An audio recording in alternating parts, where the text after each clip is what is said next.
right, we have a sneak preview of my new Court TV documentary on the Scott Peterson investigation in just a moment. But first, in yet another insult to Lacey's family, Scott Peterson launches a web page on Canadian soil, and guess what? He paints himself as a victim. Peterson writes, in every conversation among our family, there's always the mention of your thoughts in letters. At mail call, I'm encouraged by and enjoy hearing from people. I wish I could respond to express my gratitude and continue to correspond. However, people having sold my notes and sometimes fabricating content preclude me from doing so. It's an irritating, unfortunate situation. I'm tremendously appreciative of your kindness. It has such a wonderful, positive effect upon our family. Well, if Canada wants him, they can have him, but they're going to have to go through San Quentin spokesman Vernell Critendon first. Good to see you, Vernell.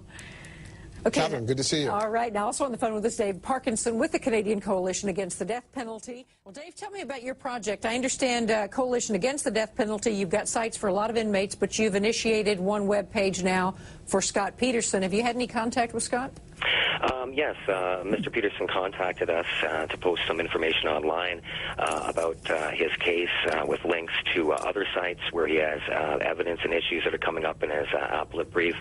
And it was a very simple statement. I don't know if you have it in front of you there, but essentially he was basically stating that he's unable to correspond at this time due to the high-profile nature of the case, people selling his letters on the Internet, what have you. But he does want to thank the people who did support him throughout this. Now, tell me, there's a difference between advocating against the death penalty and believing somebody is innocent. Do you have a position?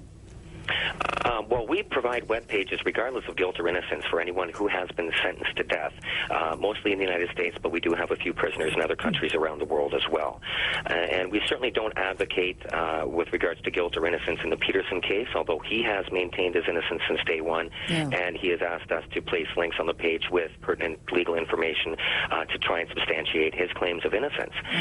But we do have numerous web pages for almost 500 individuals on death row throughout the United States.